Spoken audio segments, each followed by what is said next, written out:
Good day, and welcome to Glasnost in our time where we try to look at the world rationally in the hope that it will look rationally back.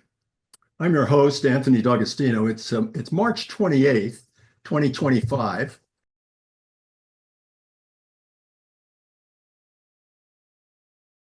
Russia and Ukraine have agreed to allow grain shipments out of the Black Sea, but they're no closer to a general ceasefire. There are demonstrations in Israel and now in Gaza too, to get back to the ceasefire that they had there until recently. But it looks like the war will probably expand. The USA and Yemen are exchanging fire around the clock, according to material we get from our government in the United States. Britain, France, and Germany are now acting as middle powers, and that's the term that's being used in the media, and preparing to carry on in Ukraine without the United States and perhaps in the world against the United States. Who knows? So there is no sign at all of a peaceful liberal world order. Our guest, Geoff Raby, has been arguing for some time that globalism's day is over. Raby was Australian ambassador to China, 2007 to 2011. In a book he published in 2020, China's Grand Strategy and Australia's Future in the New World Order, he argued that globalism, as we had known it for the last 3 decades, was breathing its last, and that the centerpiece of world politics in the future would be a struggle for Eurasia. So today we want to discuss a book that he published in 2024, Great Game On, it's called, The Contest for Central Asia and Global Supremacy, where he considers the history of Eurasia and the friendship without limits, as it is described, between Russia and China. He thinks that the Eurasian bond between Putin and Xi Jinping definitely has limits, and in fact, that a falling out between them in the future, perhaps distant future, is by no means excluded. So welcome to Glasnost, Geoff Raby. Thank you, Anthony. I'm delighted to be here. Well, it's delighted to have you here. I'm delighted to have you here.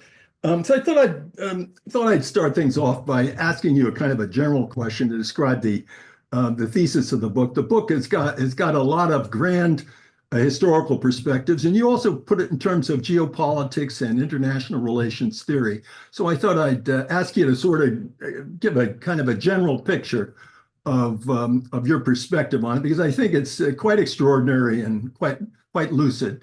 You say the title of the book is The Great Game, and it refers to Kipling's Kim and the 19th century contest for control of Asia between what the Brits thought was an expanding Russia and the Brits with their idea that they had to defend against Russia on the marches to India, containing Britain, you could say, in the British perspective. You put this in terms of geopolitics, Mackinder and the Heartland, and Nicholas Spickman, and the Rimland theory, and could have said George Kennan too. He takes pretty much that view, the historical expansion of Russia and the British Empire holding up the ramparts in the rimlands of the world island against the expansion of Russia. Okay, so that is the kind of a general perspective on it, but you don't say that the Great Game, as an example, suggests necessarily that Russia had to be balanced, because in the end, Russia was not balanced. And in fact, what you stress in the book, as I understood it, the whole point of the thing was diplomacy prevailed, and there was such a thing as what you call dynamic realism. Dynamic realism, which I take to be your whole point. Now, an unfriendly listener could say appeasement. He would say that we're settling things without actually employing force to balance. So am I correct in getting that point correctly? Yeah, Anthony, look, thank you. I think that's a very good summation of it all. maybe I should talk a bit about the 19th century Great Game, because that sets a context. And as you say, it's the hook, if you like, in the title of the book. And essentially, you've described it very well. I've tried to simplify that a little bit by saying it needs to be thought of as another case of great power rivalry. And I don't think it's come out in the historical discussion as clearly as that. The situation basically is Great Britain is the dominant power. Russia is the ascendant power, and it's challenging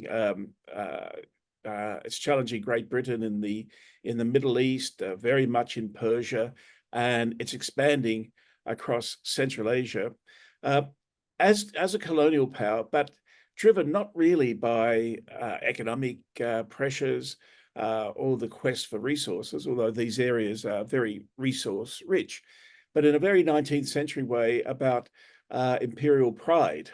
To be a great power in the 19th century, you needed to have an empire. So Russia was in effect vacuuming up its empire, just as Britain had done in various parts of the world. But Britain sought to resist this, as dominant powers usually do. And this, if you like, is one accurate prediction from the Thucydides trap, and that the dominant power will seek to contain the ascendant power. The linchpin for this, though, was that the British, what they used to call forwardists, we would call hawks today, in the parliament, in the media, in their equivalent in the 19th century of think tanks, and in the popular press.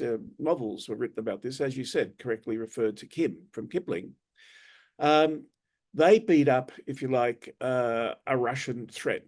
There was something like the Russian anxiety, which in many ways has come back again. And they maintained for 70 years this notion that Britain had to push back on Russia in Central Asia because Russia had, in their view, imperial designs on India. And the British felt threatened. London felt threatened that Great Britain's India was going to be seized at some point by Russia. Now, anyone who's traveled around the vertiginous mountain passes of that part of the world, the Himalaya, the Pamir, Hindu Kush, as I have, will know the whole thing's preposterous. But for 70 years, that threat was sustained. The Russian anxiety was sustained. And it went from about 1840 to 1907, and it ends precisely in 1907. And why is that? Well, one aspect is that by this stage, Russia had expanded across to what we know as Manchuria and the Sea of Japan.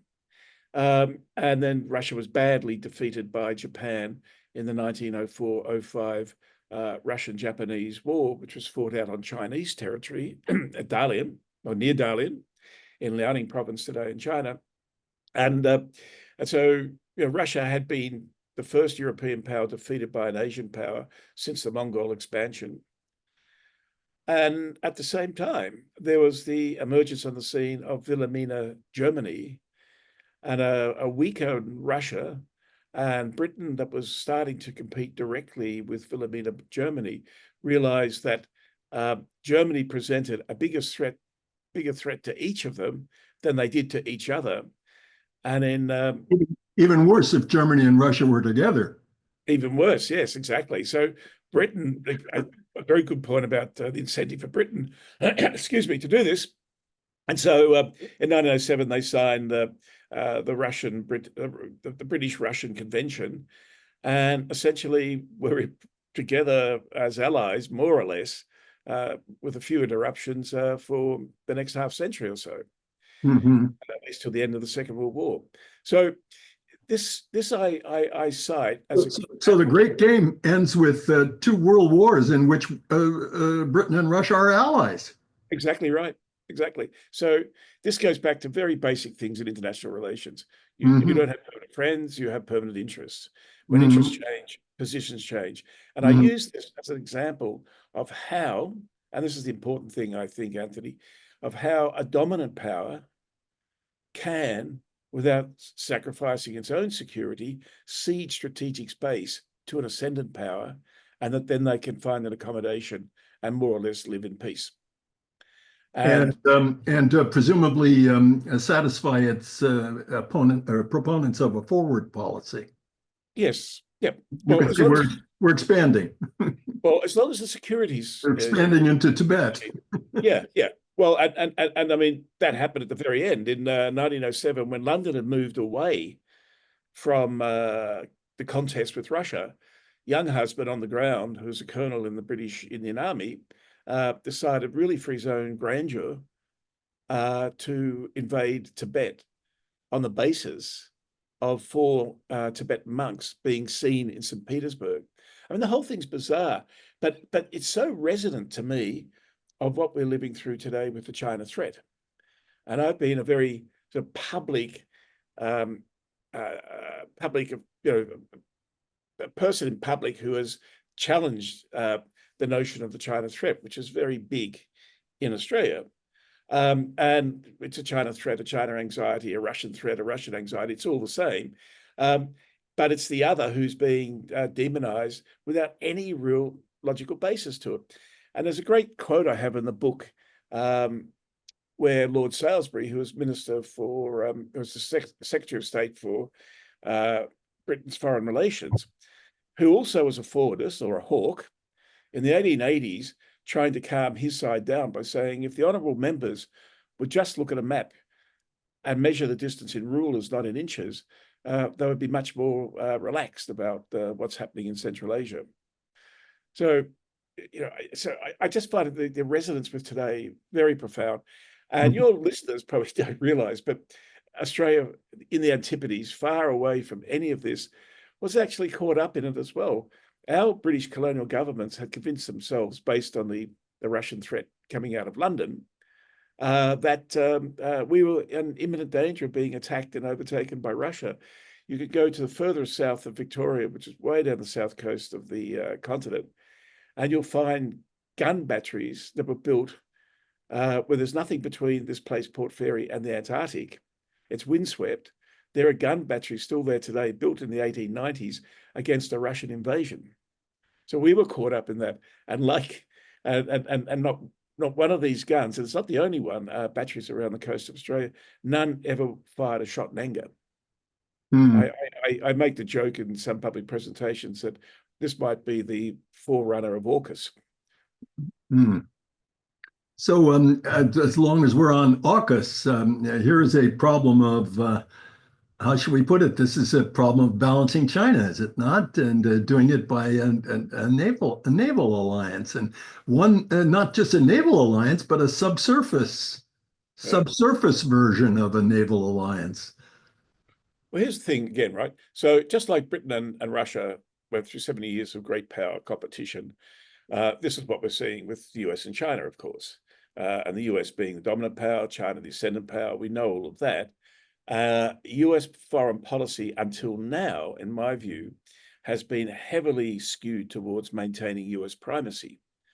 Just like Britain for 70 years sought to maintain its primacy over Russia, the US wants to maintain primacy over China. And China, like Russia was for Britain in the 19th century, is the only peer competitor the US has had to deal with since the Second World War. So AUKUS is all about that. It's power projection, and it can have really only one function, and that is to pin China back into the and contain China into the first island chain of East Asia, which is Hong Kong to the Philippines. Taiwan to the Philippines, essentially. Now the question is, why does Australia want to be part of that? Well, as we were chatting just before we came on air, Australia's linked its foreign policy very much to the maintenance of US primacy.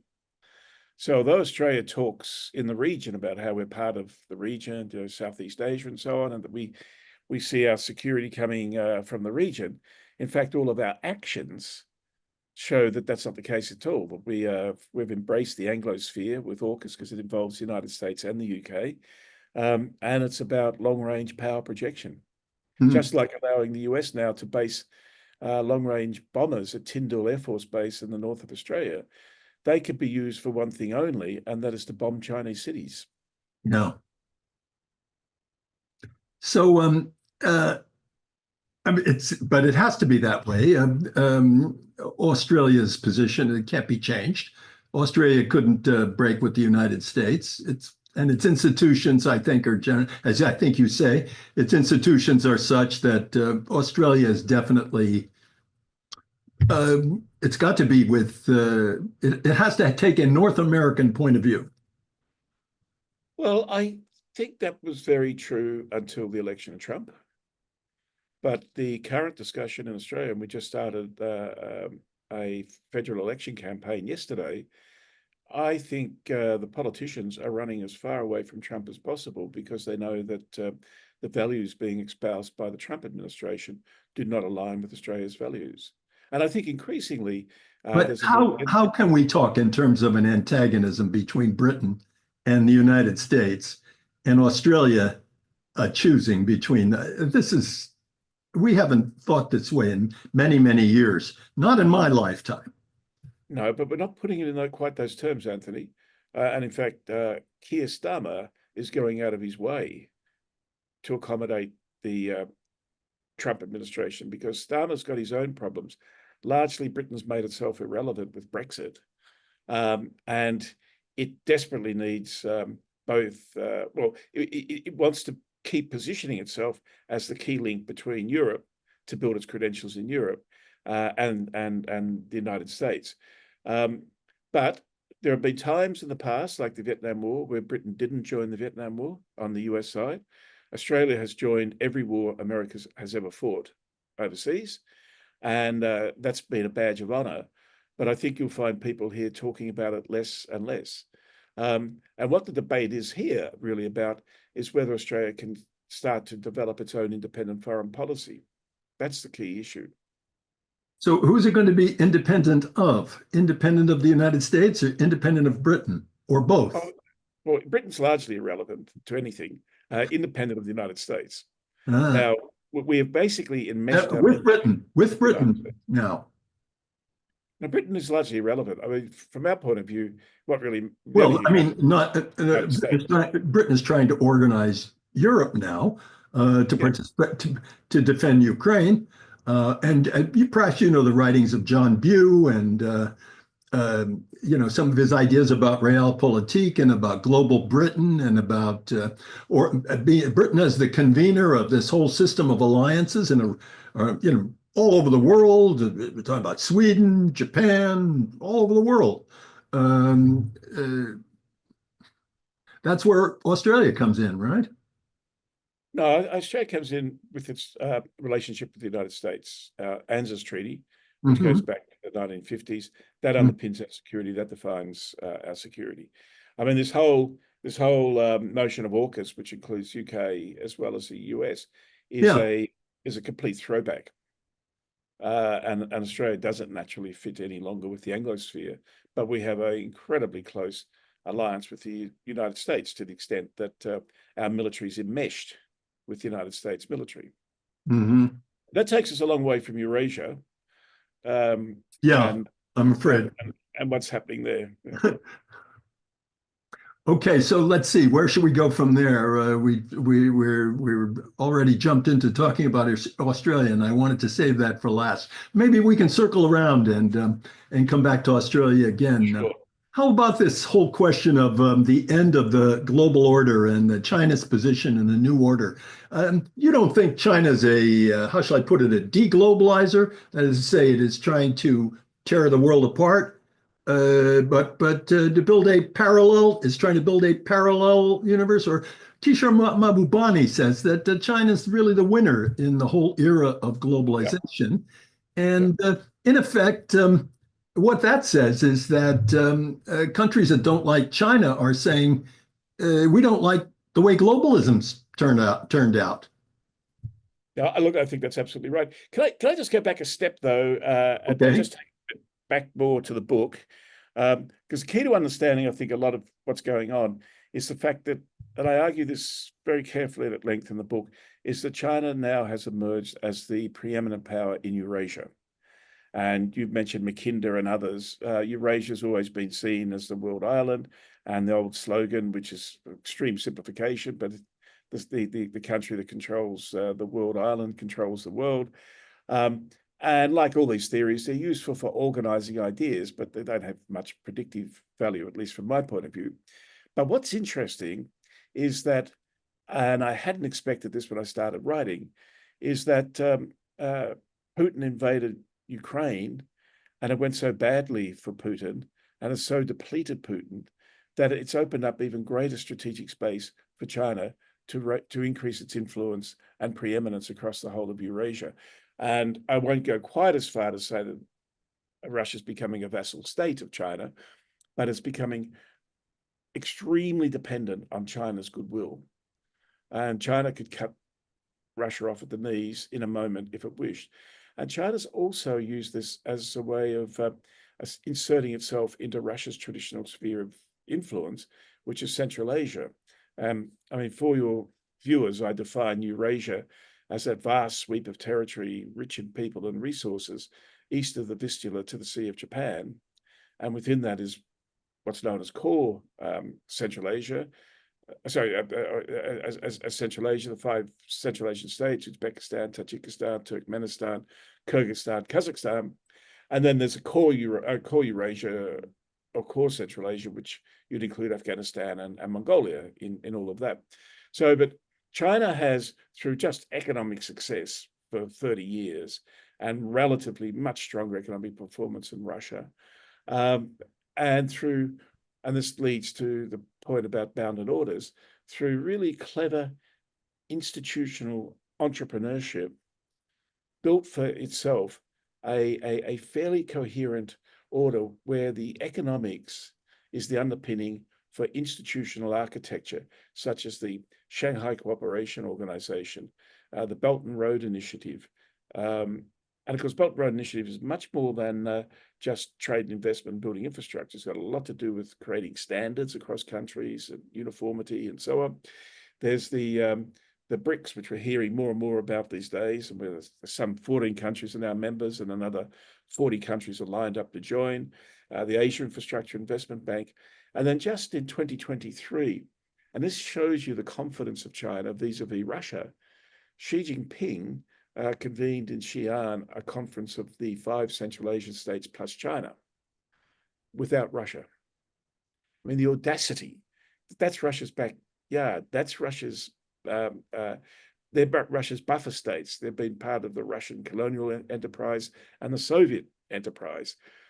And what does all that mean? Well, it means that these states are exercising agency. They no longer see themselves as under Russian influence and preeminence. They're turning more and more to China, even though each one has its own differences with China. And are these states going to try and play other major powers off against each other? China, Russia, Europe is very active in this area. Turkey, of course, because of the great historical linguistic links. So all of this is a very dynamic area, but China emerges as the preeminent power. Now, what does that mean for China? What it means is very significant, because for 3,000 years, China has been obsessed by security from Eurasia.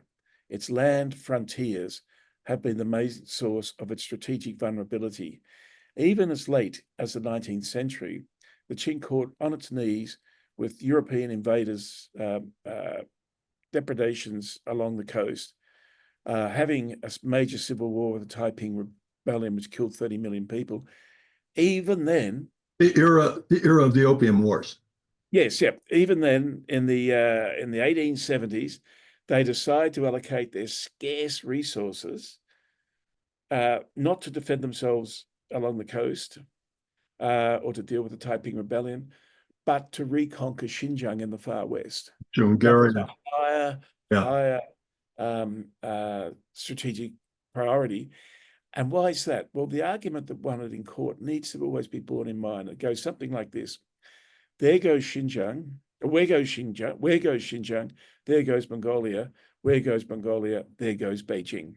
So they're like an internal domino theory, and they had to defend the land borders. But now, as the preeminent power of Eurasia, not a problem anymore. Not a problem, unchallenged. So that leaves them free to project power globally. And that's the key argument in the book, basically. Yeah. And it's a great historical irony here. It's just like the United States at the end of the 19th century when it consolidated its territories, and in the early 20th century when it established hegemony under the Monroe Document over the Western Hemisphere. Only then did the United States turn to project power globally, first colonizing Hawaii, then the Philippines, and then thrusting its power into East Asia and elsewhere. And so, And Geoff, I would bolster your point and add a little footnote, if you don't mind, to the please, point please. that the United States was also assured at about that time that it wasn't going to have a scramble for Latin America. You know, the Venezuela crisis in 1895 resulted in the United States invoking the Monroe Doctrine, and the British decided to appease the United States. And from that point on, the British would never have to worry about quarreling with the United States, you know, as they took on Yes. Germany later on. Yeah. You'd have the United States as a backstop. So, in a way, Well, it's a kind of an analogy. The United States didn't have to worry about its own hemisphere. It was exactly. safe from the imperial powers, and now it could look abroad. Exactly. And look, that's a very good point. I only take issue with your use of the word of appeasement, Anthony. It's not an accusation with me. Perhaps you know. I know you know the work of Paul Kennedy, and you know his argument about appeasement and why did the British Empire last as long as it did. And you know, he says it's because of appeasement, and he's not talking specifically about appeasing Adolf Hitler. There, he's talking about the Salisbury tradition and you know real diplomacy. Yeah, no, I agree. I prefer the concept of creating strategic space for an ascendant power. The way the person who taught me used to say, making room for Germany in the world. Yeah, that's true. It's less value loaded. That's the difference. So, but you're absolutely right. And of course, you know, China will want to be the hegemonic power of East Asia. But what does that mean? Now, no one really knows. I suspect the Chinese don't know. But it doesn't mean half a dozen US bases armed to the teeth just sitting across the horizon from China. Yeah. It's certainly the first island chain. And, you know, I think there are legitimate questions now how far a Trump administration would be prepared to go to defend Taiwan. But my point on Taiwan has always been that it's a bit of a side issue, not because the principles at stake are not important, but that Beijing doesn't have a military option in Taiwan. And if it did have a military option, it would have exercised it some time ago. Because as I said in my last book, or argued in my last book, China is actually a constrained superpower. I refer to it as Prometheus bound. It's got all these land borders. It has it's an empire with unresolved territorial issue inside its borders. And it's utterly, unlike Russia, which is no more than a gas station run by gangsters, China is utterly integrated into the global system and utterly dependent on world markets for everything it needs to keep its own industries running. And Australia is a massive beneficiary of that. 40% of our exports go to China. And even when China was trying to apply some pressure through trade measures a couple of years ago, they didn't touch the iron ore trade. It was absolutely essential to the steel industry. So China will project power. 2 weeks ago, we had 3 PLA Navy ships sail between Australia and Tasmania. I don't know why people get so excited about it. It was international waters. It was perfectly legal. And it's a very long distance. It takes 4 hours to fly that distance. I don't know. Never been done before. I know the ships weren't very much to, worry about. It's not the Great White Fleet going around the world or anything like that. But it's a break with what's gone on in the past, and nobody in Australia was used to it, right? Precisely, Anthony. But if they had read my book, they wouldn't be surprised because this is China projecting power. Yeah, that's just Teddy Roosevelt did with the Great White Fleet. It's exactly. No, it's not as grand and it's not as obvious and all that, but that's what great powers do, and that's the world we're living in.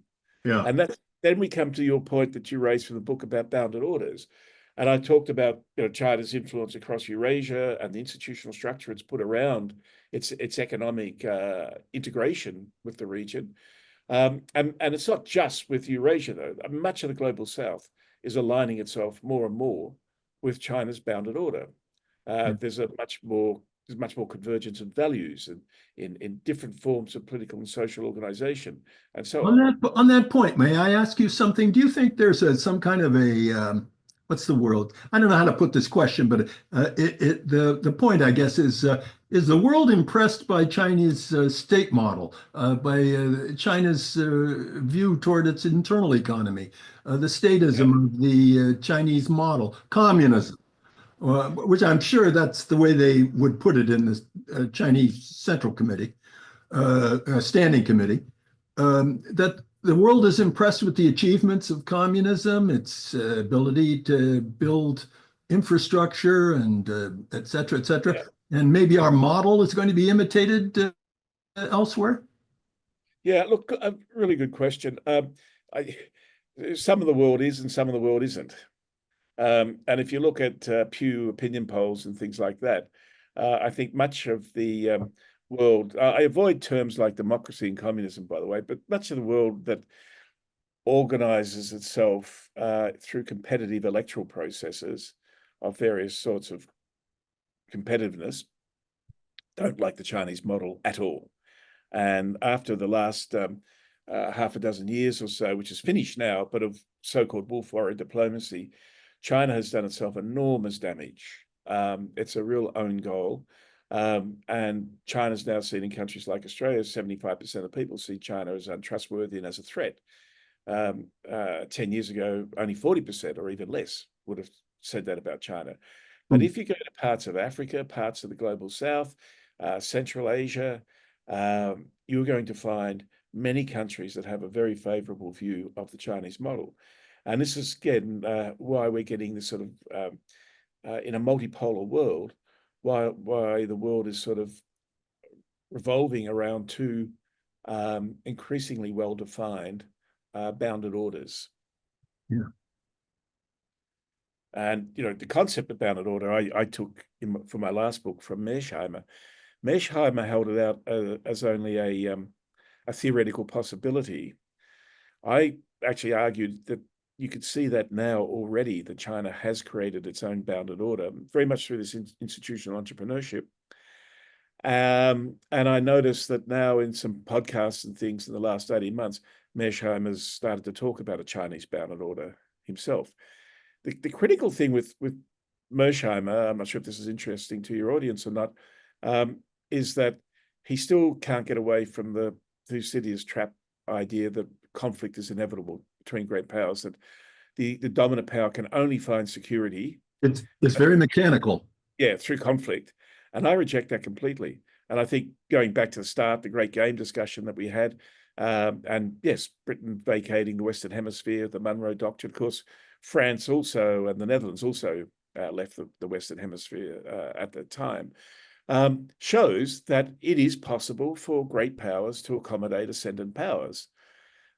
And often ascendant powers don't want to take on the responsibilities of the dominant power. The dominant power often provides a lot of public goods and so on that they don't particularly want to do. Although I would argue again, this much neglected Chinese international architecture that they've created, like the Asia Infrastructure Investment Bank and so on, does show that China is prepared to take on some of those sorts of responsibilities of global leadership. You know, as a footnote to what you're saying about Mearsheimer, in his book, The Tragedy of World Politics, yeah, it's quite a good book. You know, as a description, I'm a big fan. Yep. As a description of the so-called offensive realism. It's very good. But gee, when he gets down to these key events that you're talking about that ended up with the Anglo-Russian Entente of 1907. He says that after the Russians were beaten by the Japanese, their country broke down in revolution, and the Germans did not take the opportunity to pounce on Russia and make war on Russia. Yeah. He says, and this causes us to doubt. Honestly, he says this. This causes us to doubt the whole theory that I'm propounding about how powers automatically balance, you know, when one rises, blah, blah, you know. But the notion of Germany and Russia coming to blows, Yeah. they're in an alliance. The Far Eastern Triplice of 1897, 1895, 97, it ends up with the British making a pact with Japan against Russia. And then, with Russia's defeat, makes Russia into a friend of all things. And, Yeah. and, and then you have Germany left. But through that whole thing, the Russians absolutely lamented the idea that they got separated from Germany. What a Yes. tragedy. I mean, Yeah. it turned out very badly for them in the end. Yes. Yeah, exactly. Yeah. Yeah. Yeah. Yeah. Well, anyhow, but this order that you're talking about, that the Chinese seem to be building, it has to be defended, doesn't it? I mean, when we talk about an order, we talk about globalization, we talk about U.S. military hegemony, we talk about the last remaining superpower, the fall of the Soviet Union, blah, blah, blah. We talk about all those things. Now when we talk about a Chinese pretension to an order that it's going to be the centerpiece of, that's got to be defended somehow. And maybe it's got to be defended at sea, in the north of the world. And maybe it's got to be defended against who knows whom. Oh, well, China's been doing this, and because it's got now security in its Eurasian land borders, it's turned really for the first time in the last 15 years to building a proper navy and Sending some ships around Australia. yeah, exactly, and a blue water navy. And that's what I'm saying. If you read my book, no one should be surprised. This is exactly what's going to happen, more and more. Yeah. But does that automatically mean conflict? I don't think so. But No. certainly they are doing that and will continue to do it. And none of us should be surprised because that's what great powers do. Yeah. So as for the No. Arctic, I don't profess to have as much expertise as perhaps I should because it's becoming a very hot button issue. But again, I think Russia has basically defined that as its sphere of influence, or it's predominantly it sees it that area as Russia sees itself as a dominant power in that area. Oh, China, has to. yeah, exactly. But China's challenging it, and will challenge it. It's challenging it under the surface at present, but there's a lot of things under the surface that cause the China and Russia relationship to look increasingly unstable. And of course, the United States now is doing it, and this clearly is part of Trump's Greenland strategy. So the Arctic Circle with global warming is on for one and all. How that contest is going to be played out, which remains to be seen. I think the thing is, though, that in that area, the smart money would be on Russia not succeeding. Yeah. And then how do China and the United States manage a sort of joint hegemony over that area? That's where I think it's going to go. In Tirpitz's memoirs, he talks about what things would have been like for Germany. He became a right-wing politician after the war. Admiral Tirpitz, I'm talking about, who built the architect of the German Navy.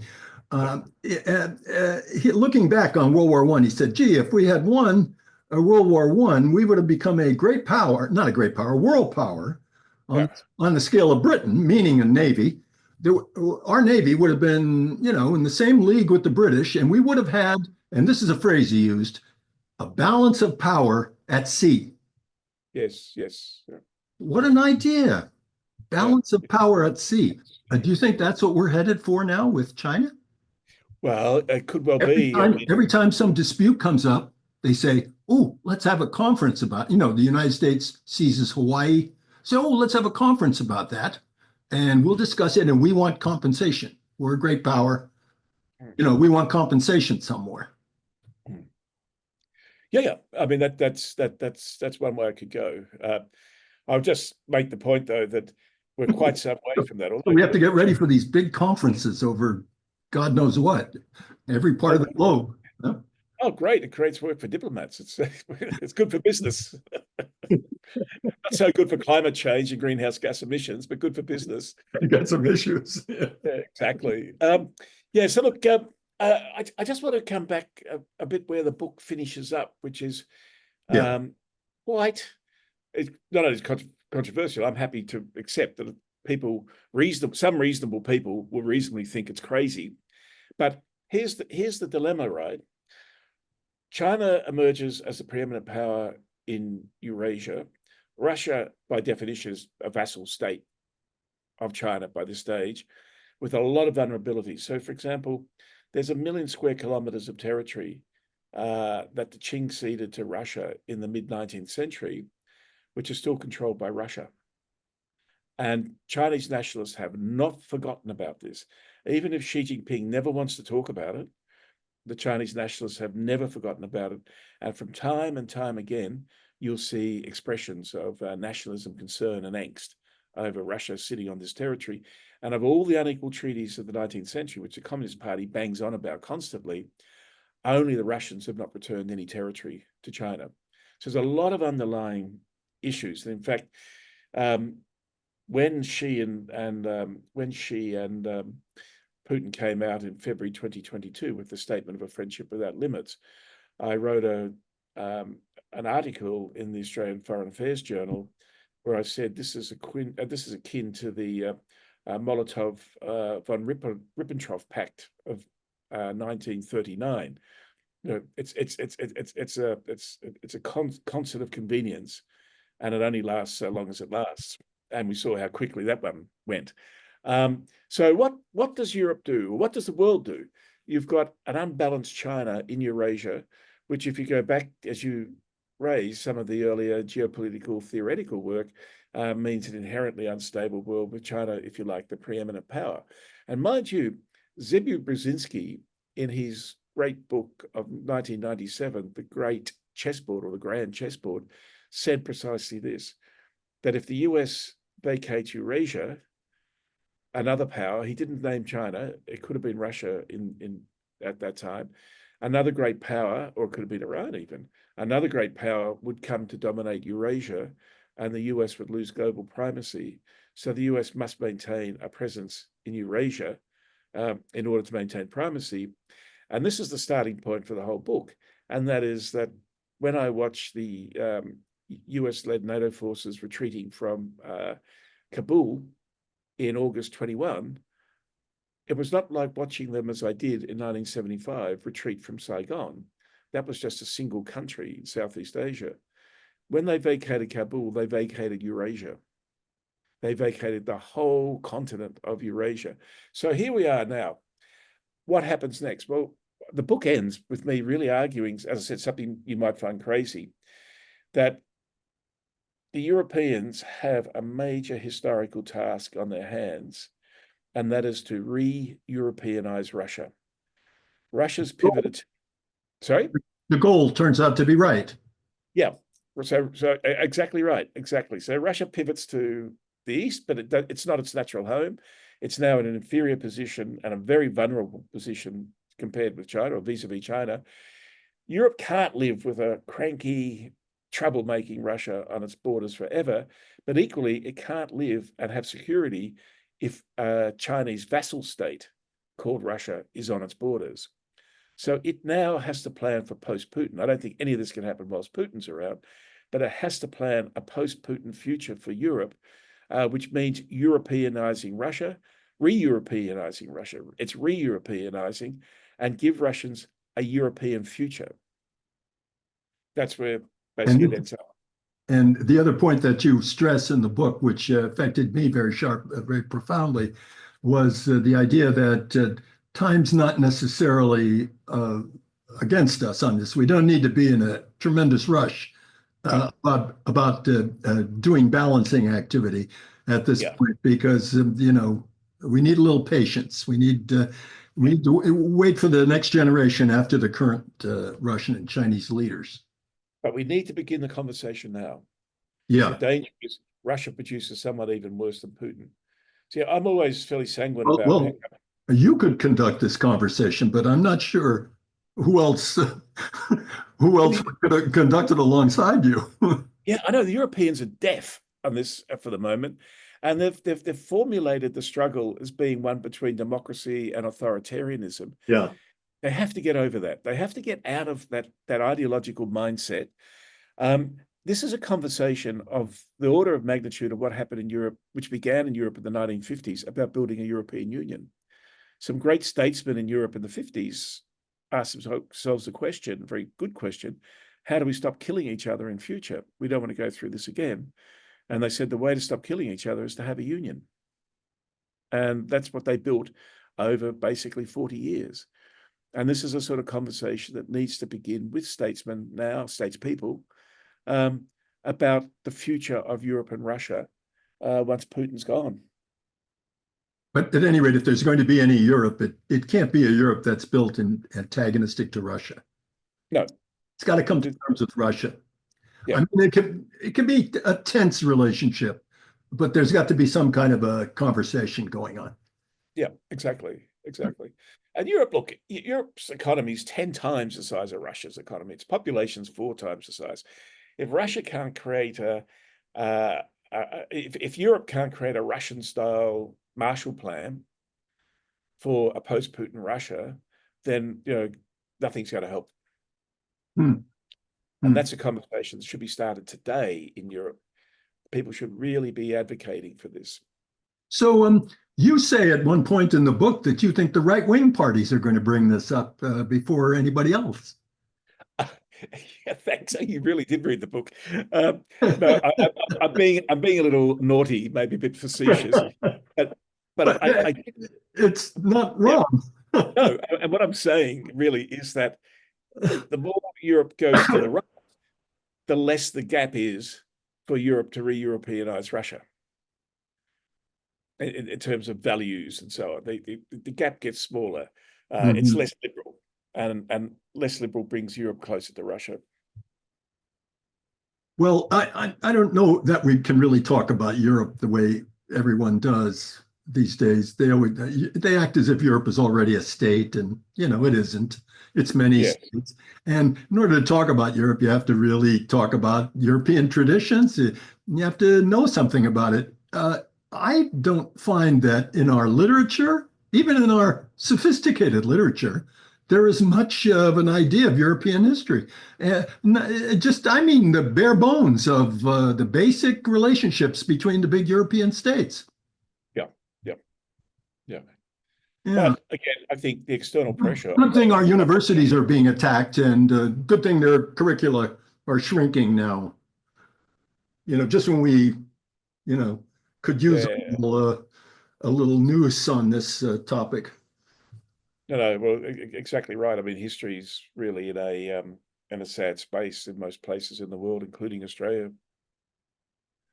And we've as long as we've had the sort of the threat of China, so-called the China threat, the tendency is to forswear diplomacy for military preparedness.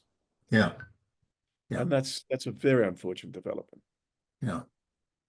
Well, this is absolutely fascinating stuff, and we could go on for hours. I wish we had a samovar. We could get a glass tea, and conduct a discussion for 10 or 12 hours about these fascinating topics. But we have to conclude. And thanks very much to Geoff Raby for an illuminating discussion, and goodbye to the audience of Glasnost in our time.